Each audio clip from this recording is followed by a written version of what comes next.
विपक्ष के शुरुआती बवाल ने 2 घंटे खा लिए। ठीक 2 बजे ऑपरेशन सिंदूर पर लोकसभा में महाबहस शुरू हुई। जो संसद में परिपाटी बन गई है वो पूरी शिद्दत से निभाई गई और बीच बीच में कई सवालों के जवाब भी आते गए। एक प्रश्न जरूर मुझे परेशान कर रहा है, वो है क्या सत्यमेव जयते और जय हिंद की सेना पर भी पक्ष विपक्ष होता है? नमस्कार, वक्त है प्रश्नकाल का। आपके साथ मैं हूं स्वप्निल। सरकार ने साफ कर दिया कि मोदी और ट्रंप में कोई बात नहीं हुई थी। पाकिस्तान ने रहम की भीख मांगी थी। पर क्या यह जवाब विपक्ष के लिए इनफ है? वो इसे पचा पाएगा? सवाल यह भी कि सरकार ने अब तक की बहस में यह नहीं बताया है कि आतंकी घुसे कैसे थे। तो बहुत कुछ जो आया है और कुछ जो नहीं आया है अब तक, उसी पर बात करेंगे। मेरे साथ जो गेस्ट जुड़ रहे हैं आपको इंट्रोड्यूस करवा देता हूं। बीजेपी की ओर से शैलेश कौशिक मेरे साथ हैं और गोविंद पटेल कांग्रेस का प्रतिनिधित्व कर रहे हैं। आप सभी का स्वागत है समाचार प्लस पर। मैं शुरुआत शैलेश भाई आपसे कर रहा हूं। रक्षा मंत्री राजनाथ सिंह और विदेश मंत्री एस जयशंकर, इनकी स्पीच में फिर भी काफी कुछ सामने आया है। इस बात की तो मैं आपको बधाई देता हूं। हमें यह पता चल गया कि मोदी और ट्रंप के बीच में कोई बातचीत नहीं हुई थी। इसका मतलब यह है कि ट्रंप ने मध्यस्थता नहीं की, लेकिन इसे स्पेसिफिकली बोला क्यों नहीं गया? यह तो हुआ सवाल नंबर 1। दूसरा यह कि फिर ट्रंप झूठ बोल रहे हैं, यह बोलने की हिम्मत हम क्यों नहीं दिखा पाए संसद में? देखिए स्वप्निल जी, लगातार चाहे विदेश मंत्रालय हो, चाहे सेना के जो प्रेस कॉन्फ्रेंस के माध्यम से सेना का जो अधिकारी हो, और चाहे विदेश मंत्री हो, रक्षा मंत्री हो, तमाम लोगों के द्वारा इस तरीके की बात शुरू से कही गई थी। लगातार विशेषकर सेना के द्वारा जो नियमित रूप से प्रेस ब्रीफिंग की जाती थी घटनाक्रम के बाद, दिन भर के बाद, उसमें स्पष्ट रूप से बताया गया था। उसके बावजूद भी अगर कोई लोग विश्वास नहीं करें, केवल राजनीति करें ऐसे मुद्दों पर, तो इसके लिए स्पष्टीकरण के लिए कितना स्पष्टीकरण देने की आवश्यकता है? सबको दिख रहा था, पूरा दुनिया ने देखा था कि किस तरीके से भारत की सेना ने अपने शौर्य पराक्रम के बल पर पाकिस्तान को घुटने पर ला दिया। किस तरीके से उनके डीजीएमओ ने फोन करके मैंने ये सवाल नहीं पूछा। मैंने ये सवाल पूछा कि सीज फायर हुआ है ये हमसे पहले या सेना से पहले ट्रंप ने बोला था, और एस जयशंकर ये बता रहे हैं कि ट्रंप और मोदी में कोई बातचीत नहीं हुई। तो अगर ट्रंप झूठे हैं तो हम उन्हें झूठा कह सकते हैं ना? देखिए, इस विषय पर तमाम, चाहे राजनीतिक रूप से हो, चाहे तमाम विदेश मंत्रालय के माध्यम से हो, स्पष्ट रूप से कहा गया था कि ट्रंप के लिए इस विषय पर कोई बात नहीं की गई। और जिस तरीके से उन्होंने कहा कि चाहे वो ट्रेड के माध्यम पे हो, तब, और खुद प्रधानमंत्री जी ने अपना स्पष्ट जब वक्तव्य दिया तब कह चुके थे। लेकिन आवश्यकता इस बात की है कि कुछ लोगों को ट्रंप की बात पर विश्वास ज्यादा है बजाय अपनी सेना के, अपने। तो हम ट्रंप को झूठा क्यों नहीं बोल रहे हैं? संसद ने एक स्वर में ये क्यों नहीं कहा, सरकार ने ये क्यों नहीं कहा कि ट्रंप बिना बात के घुसे हैं, वो झूठ बोल रहे हैं? एक बात बताइए कि ट्रंप ने क्या अपनी संसद में बयान दिया था क्या? ट्रंप ने 25 बार लगभग वो बोल चुके हैं। नहीं, 25 बार बोले, वो 28 बार बोले। ट्रंप कितने विषयों पर बोल चुके हैं, और भी देशों के बारे में बोल चुके हैं कि मैं मध्यस्थता करा रहा हूं, मैं सीज फायर हो जाएगा। ट्रंप की बातों पर विश्वसनीयता, जब भारत को आवश्यकता थी, जिस विषय पर आवश्यकता थी, जिस जगह आवश्यकता थी, भारत की सरकार ने, भारत की सेना ने जवाब दिया, विदेश मंत्रालय दिया। वो संसद पर, अगर वो ट्रंप इस बात को ऑफिशियली अपनी संसद में कहते हैं अमेरिका में, तो हमारी संसद में कहा जाता जिस विषय की जितनी आवश्यकता और गंभीरता होती है, जवाब इसी रूप में दिया जाता है। तो ऐसी स्थिति में केवल ट्रंप को आवश्यकता इस बात की है, किस लोग, कौन वो लोग हैं जो ट्रंप की बात को इतना उठा रहे हैं, ट्रंप की बात को इतना मान रहे हैं? क्या हमारे देश की सेना, क्या हमारे देश के विदेश मंत्रालय, और क्या खुद कांग्रेस पार्टी के नेता शशि थरूर जो कह चुके हैं, उसके बावजूद भी लोगों को ऐसी क्या आवश्यकता पड़ रही है? ठीक है, भारतीय जनता पार्टी का विरोध कीजिए विपक्ष के रूप में, लेकिन भारतीय जनता पार्टी का विरोध करते करते देश का विरोध करने की आवश्यकता किसी भी राजनीतिक दल को नहीं होनी चाहिए। ठीक है शैलेश भाई, एक सवाल और, आतंकी घुसे कैसे थे? देखिए, आतंकी कैसे घुसे, ये जो लगातार जांच चल रही है, लगातार आज परिणाम इस बात का आया है कि आतंकी मारे भी गए। एक बहुत बड़ा मुद्दा विषय कहते थे, लगातार सेना और सुरक्षा बल उन पर लगातार घेराबंदी किए हुए थे। वो जिस स्थिति में जहां छुपे थे, आज एक बहुत बड़ी बात थी कि उन 3 आतंकी उसमें से मारे गए। अब ये किस तरीके से घुसे, कई विषय ऐसे होते हैं जो सेना की दृष्टि से और सुरक्षा की दृष्टि से बहुत गंभीर होते हैं। आज अगर आप इस बात को ओपन कर देंगे कैसे घुसे, तो सुरक्षात्मक दृष्टि से भी प्रश्न है। इसलिए सेना सुरक्षात्मक दृष्टि से क्या प्रश्न है? अगर आप घोषित कर देंगे तो ये तो समझ में आ गया कि वो चैनल तो बंद हो गया है, अब उसको कोई छू भी नहीं सकता।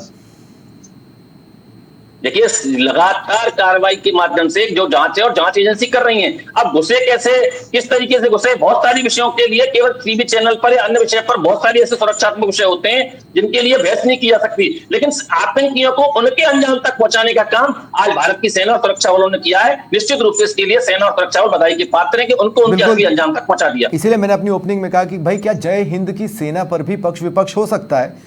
तो हमारी संसद ने उठ के बताया, विपक्ष ने उठ के बताया कि हाँ साहब होता है। मैं गोविंद पटेल जी आपके पास आ रहा हूँ। गोविंद पटेल जी देखिए क्या है, कुछ बच्चे होते हैं जिनको ये पता नहीं होता कि उन्हें चाहिए क्या। जैसे वो अपने पेरेंट्स को बोलते रहेंगे मुझे आइसक्रीम खाना है, मुझे आइसक्रीम खाना है, और पेरेंट्स जब उन्हें आइसक्रीम खिलाने के लिए बाहर ले जाएंगे तो बोलेंगे नहीं मुझे तो बर्गर खाना है। आज आपने यही किया, विश्वास मानिएगा। आपने कहा कि भाई ऑपरेशन सिंदूर पर बहस चाहिए, बोले आज ले लो। 2 घंटे बहस ही नहीं होने दी, बोले नहीं साहब हमें इस तरीके से नहीं चाहिए, अब आप हमारी दूसरी मांग को भी एडजस्ट करो। ये क्या तरीका है? आपको जवाब चाहिए था, नहीं चाहिए था, आप सीरियस हैं नहीं है, समझ ही नहीं आता। देखिए स्वप्निल जी, सबसे पहली बात तो ये है कि सेना के शौर्य और सेना के कार्य पे हमारा कोई सवाल नहीं था, क्योंकि हमें सेना पे पूरा भरोसा है। लेकिन सरकार ने क्या किया, सरकार ने क्या किया, और जिस तरह से ट्रंप खुले मंच से 25 बार ये कह चुके हैं कि साहब मैंने ये वो सीज फायर करवाया। प्रधानमंत्री जी जब मुख्यमंत्री हुआ करते थे तब वो कहा करते थे, मैं गोविंद भाई मैं आ रहा हूँ उसी पे नहीं गोविंद भाई, एक छोटी सी बात मैं कह दूं, पाकिस्तान हजारों बार ये कह चुका है कि आतंकवादी हमारे यहाँ नहीं है, हम आतंकवादी नहीं भेजते। आप वो भी मान लो, फिर अगर दूसरे देश पे भरोसा करना है तो पाकिस्तान पे भी कर लो।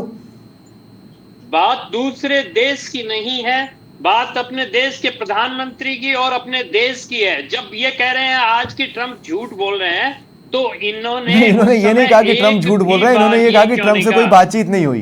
खैर हाँ, तो ये कह रहे हैं ना ट्रम्प झूठ बोल रहे हैं, सत्ता पक्ष के प्रवक्ता अभी कह रहे हैं, मैं उनके लिए कह रहा हूँ कि वो कह रहे हैं कि झूठ बोल रहे हैं। तो सरकार के जो प्रधानमंत्री है उन्होंने क्यों एक बार भी जवाब नहीं दिया, क्यों नहीं बोले इस मुद्दे पर, ये बताइए। दूसरी चीज ये आती है कि साहब हमें कोई ये नहीं कह रहे, हमने ये भी कहा था उस वक्त पूरा देश आतंकवाद के खिलाफ खड़ा था, पूरा देश और विपक्ष सरकार के साथ खड़ा था कि आपको जो भी करना है ठीक है। लेकिन इसमें सवाल कहाँ बनता है मालूम है? सवाल कहाँ बनता है गोविंद भाई, इसमें सवाल यहाँ बनता है कि अब जैसे आज सरकार ने आपको बताया कि साहब ऐसा है कि इन कंट्रीज ने हमारा साथ दिया, यूएन में इतने लोगों ने हमारा साथ दिया, क्वाड के इतने देशों ने हमारा साथ दिया।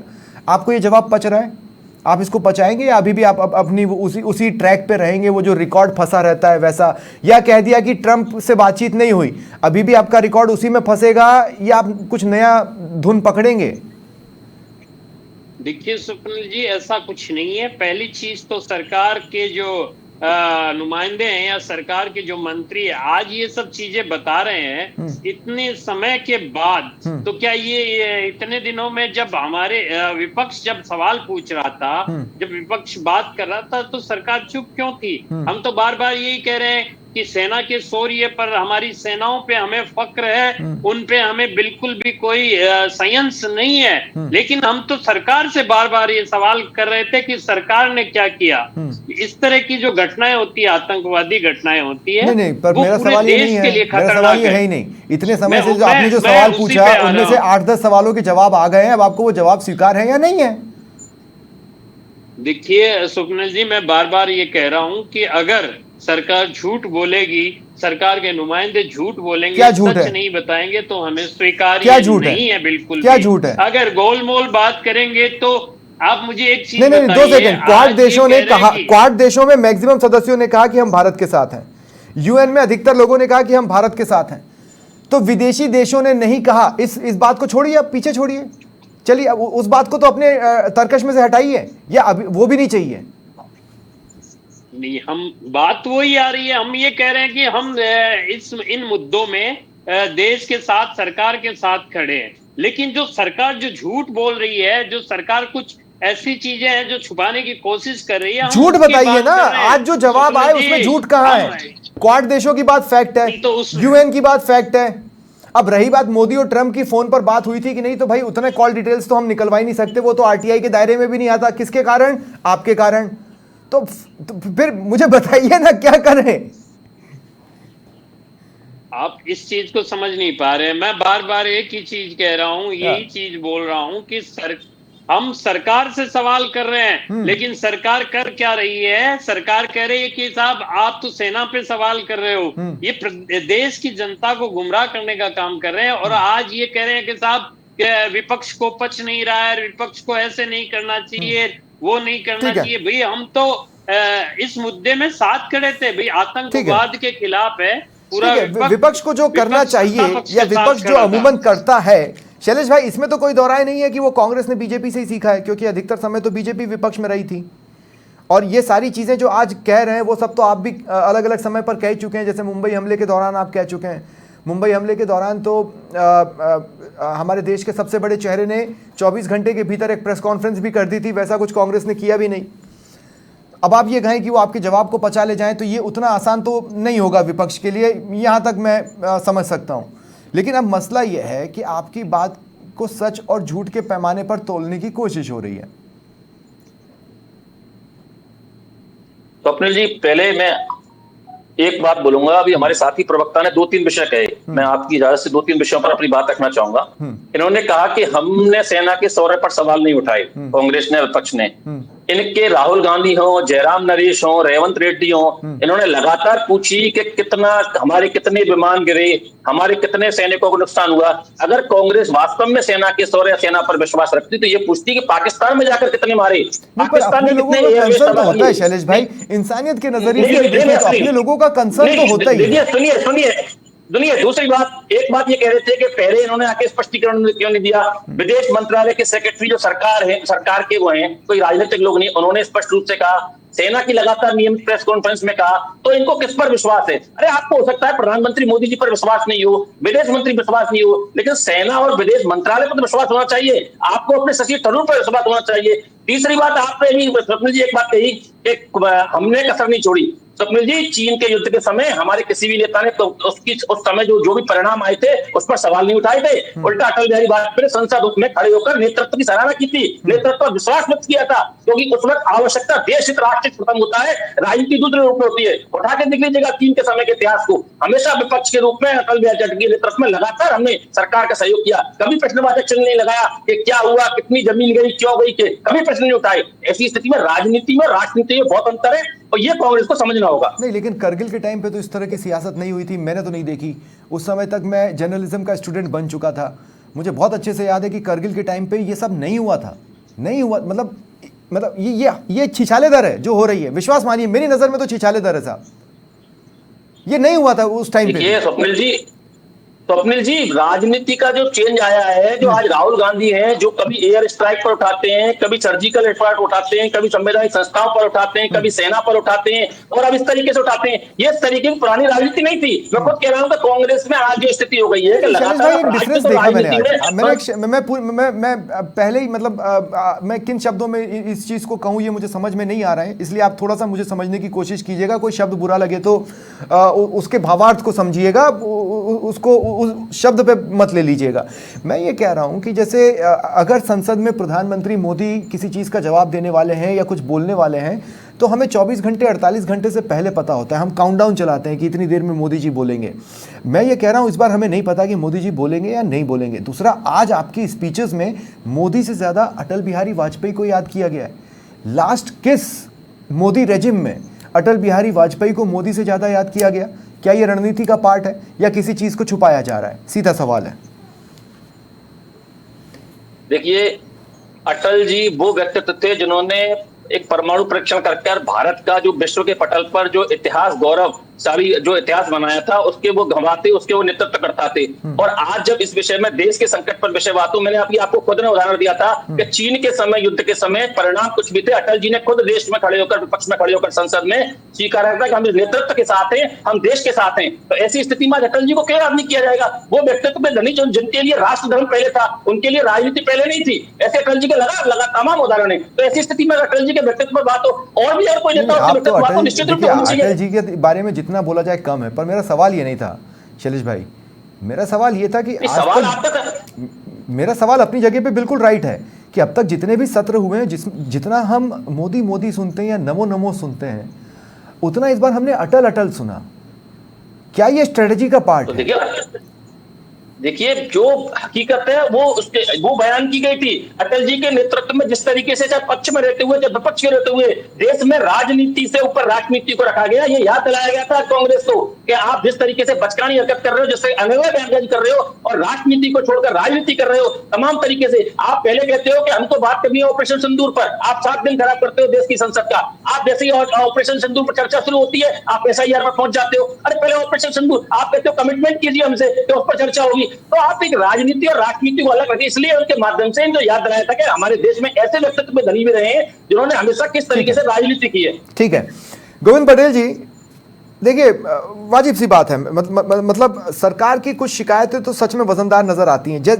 जैसे मैं आपको ये बता दूं कि अगर घर में कोई बच्चा IIT पास करता है या कोई बड़ी एग्जाम क्लियर करता है तो लोग उसके रिजल्ट को सेलिब्रेट करते हैं, उसकी एक एक दिन की मेहनत पर रोते नहीं है कि इसके जवानी के ये दिन चले गए। आप समझ रहे हैं मेरी बात? तो आप उस तरह की बातें क्यों, मतलब आप पहले ग्रे शेड क्यों देखना चाहते हैं? आपको जश्न सीधे नजर क्यों नहीं आता? क्योंकि पूरे देश ने जश्न मनाया था, पूरे देश ने। स्वप्निल जी, हमने जब ये आतंकवादी हमला हुआ था और पाकिस्तान ने जो नापाक हरकत की थी, उसके बाद जब हमारी सेना ने जो जवाब दिया था उसको लेकर हमारे सीनियर नेताओं ने और मैंने खुद ने, हम सब ने ये नहीं कहा कि जश्न नहीं मनाया। किसने कह दिया? हमने सेना का धन्यवाद। हमारे कितने विमान गिरे पहले ये बताओ, ये किस तरह का सवाल हुआ? देखिए ये सवाल नहीं था, इस तरह का कोई सवाल नहीं था। बीजेपी क्या कर रही है, भाजपा सरकार कर क्या रही है, देश की जनता को गुमराह करने का काम कर रही है। बीजेपी चाहती है कि बीजेपी जो कांग्रेस की छवि है उसको खराब करने का काम कर रही है। गोविंद भाई, खराब करने का काम नहीं है। देखिए मैं ये कहता हूं कि अगर मैं कोई सवाल पूछ रहा हूं, तो सुनिए तो सही, मैं ये कह रहा हूं कि अगर मैं कोई सवाल पूछता हूं तो मुझे ऐसा लगता है कि उसका सीधा जवाब आना चाहिए। आज शाम में मैंने कांग्रेस प्रवक्ता से एक सवाल पूछा, वो मैं आपसे भी पूछता हूं। आपको ये जानना है कि आतंकी घुसे कैसे थे? करेक्ट सवाल है, हम सब जानना चाहते हैं। अब शैलेश भाई उसको कितना ही स्ट्रेटेजी की चाशनी में लपेट के नीचे डुबो दें वो अलग बात है, लेकिन अगर आपको ये पता चल गया है कि आतंकी घुसे कैसे थे तो फिर आप उस रास्ते को ब्लॉक कर देंगे और छाती ठोक कर बताएंगे कि इस रास्ते से आए थे, इस तरीके से आए थे। मैं ये कह रहा हूं कि जब मुंबई हमला हुआ हमें ये तो पता है कि आतंकियों का रूट कैसे था, हमें ये नहीं पता कि वो घुसे कैसे। आपने कभी बताया? जबकि मुंबई हमले के बाद आप लोग कितना समय रहे हो सेंटर में, आपको पता है। क्या आप आज मुझे बता सकते हो कि उस समय वो आतंकी घुसे कैसे थे? रूट नहीं बताना है, बताना यह है कि वो घुसे कैसे थे और जिनकी वजह से घुसे उन पर आपने क्या कर लिया। हमने जो पूछा वो कोई गलत नहीं पूछा, हमने सही पूछा है। तो उस पर कभी जवाब दिया होता तो आप सही होते ना गोविंद भाई। लेकिन क्या है, सत्ता पक्ष सिर्फ एक ही नीति अपना रहा है। वो चाहता है कि कांग्रेस नेताओं को गुमराह करके पूरे देश की जनता को गुमराह करने का काम सत्ता पक्ष कर रहा है। आज देश में मुझे एक चीज बताइए कि प्रधानमंत्री जी वही नरेंद्र मोदी जी है जो कहते थे कि पाकिस्तान से लव लेटर लिखना बंद कीजिए, उसी भाषा में बात आप सवाल का जवाब नहीं दे रहे। और ये कभी लाल आंखें दिखाने की गोविंद भाई आप सवाल का जवाब नहीं दे रहे हैं। आज ये मैं बिल्कुल जवाब दे रहा हूं, नहीं है ये जवाब दे रहा हूं। मेरी बात सवाल ये है कि क्या आपने कभी देश को बताया कि मुंबई हमला करने वाले आतंकी घुसे कैसे थे और जिनकी वजह से घुसे उन पर आपने किया क्या? देखिए स्वप्निल जी, जो कार्रवाई होनी थी वो सारी कार्रवाई हुई है। ये भी कर रहे हैं। ऐसा नहीं है कि हमने कोई कार्रवाई, ये भी कर रहे हैं। ये कर नहीं रहे, ये कहां नहीं दिख रहा कर रही है। तो जो विपक्ष है उस पे आरोप लगा रहे हैं। इन्होंने क्या किया वो तो बताना दूर की बात है, ये तो विपक्ष पर आरोप लगा रहे हैं कि साहब ये सवाल कर रहे हैं, हम विपक्ष का धर्म निभा रहे हैं। तो इनको इस चीज से दिक्कत कहाँ आ रही है, इनको स्पष्ट करना चाहिए था। जब हमारे नेता राहुल गांधी जी ने और अन्य नेताओं ने ये कहा, मुझे उम्मीद है कि आने वाले समय में जब ये चर्चा आगे बढ़ेगी 2 और सवाल एड्रेस किए जाएंगे। शैलेश कौशिक जी, मेरे को जवाब देना चाहिए ना। ठीक है शैलेश कौशिक जी, देखिए 2 सवाल जिन्हें और एड्रेस किया जाना ज़रूरी है वो एक तो ये कि उस जगह पर सुरक्षा व्यवस्था क्यों नहीं थी। अच्छा, हम हर किसी चीज़ को हर किसी पे नहीं छोड़ सकते, कहने का मतलब समझिएगा, वहाँ पर पुलिसिंग और सारी चीज़ें किसके हाथ में हम भी जानते हैं, आप भी जानते हो, है ना। अभी पूर्ण राज्य का दर्जा तो मिला नहीं है, और मिल भी गया होता तो कुछ खास बहुत ज़्यादा फर्क पड़ नहीं रहा होता। तो एक तो उस सवाल का जवाब नहीं आ रहा, दूसरा इस सवाल का जवाब नहीं आ रहा है तो जो घुसे वो भगे कैसे और इतने दिनों तक नजरों से दूर कैसे रहे। आज हम सडनली ये कह रहे हैं कि जो आतंकी मारे गए उनमें से वो चेहरा भी है जो उस दिन के हमले में शामिल था, लेकिन वो भी पूरे नहीं है। स्वप्निल जी, जो भगे थे आज उनमें से मूसा जो उनका प्रमुख था वो थे, उसके अलावा 2 थे। आप एक बात देखिए कि जिस तरीके से जो डेंसिटी, जिस तरीके से वहां घना जंगल है, जिस तरीके से उनको क्या स्थिति रही, क्या परिस्थिति रही, और जो क्या स्लीपर सेल का जो सहयोग रहा, क्योंकि उन लोगों को भी टारगेट किया, कितने लोग। और आप देखिए स्वप्निल जी, आपके चैनल के माध्यम से बताऊंगा, उस घटना के बाद 22 अप्रैल से आज दिनांक 28 जुलाई तक 59 आतंकवादियों को वहां पर सेना और सुरक्षा वालों के द्वारा मार गिराया गया है। नहीं, पर आपने तो ये कहा था ना कि नोटबंदी के बाद आतंकवाद की कमर टूट जाएगी, आतंकवादी होंगे ही नहीं। देखिए, आप घटनाओं को उठा के देखिए ना, आज कश्मीर की घटना को उठा के देख लीजिए, आप छोड़िए। हर रोज तो आतंकियों से मुठभेड़ हो रही है, हर रोज तो आतंकियों से मुठभेड़ हो रही है। 370 के बाद अच्छा नहीं, आप देखिए ना किस तरीके से लगातार आपराधिक घटनाओं में, आतंकी घटनाओं में कितनी तरीके से कमी आई है। अरे रोज तो मुठभेड़ हो रही है दादा, कौन सी कमी आई है? स्वप्निल जी एक बात पूछना चाहता हूं कि क्या ऑपरेशन सिंदूर की सफलता की घोषणा किसने की थी? गोविंद पटेल जी बताएंगे मुझे, तो ऑपरेशन सिंदूर सफल हुआ किसने घोषणा की थी? बताएंगे आप मुझे किसने घोषणा की थी? क्या भारतीय जनता पार्टी ने की थी, क्या सरकार ने की थी, क्या प्रधानमंत्री ने की थी, सेना ने की थी कि ऑपरेशन सिंदूर सफल हुआ है? और आप उस पर सवाल उठाते हो ऑपरेशन सिंदूर, ऑपरेशन सिंदूर। आपने तो सेना, आप कैसे कह सकते हो सेना पर सवाल नहीं उठा रहे? भारतीय जनता पार्टी, सरकार ने की थी, सेना ने की थी इसकी घोषणा, और आपकी सरकार, आपके नेता लगातार उन पर सवाल उठाते हैं। ठीक है, इतनी हेल्दी बहस जितनी अभी हुई है उसी को मैं एक्सपेक्ट कर रहा हूं कि आगे लोकसभा में और राज्यसभा में होती रहे, ताकि सारी बातें सुनाई दे कम से कम। बहुत बहुत शुक्रिया आप सभी का मेरे साथ जुड़ने के लिए और इस चर्चा में शामिल होने के लिए। फिलहाल इतना ही, नमस्कार।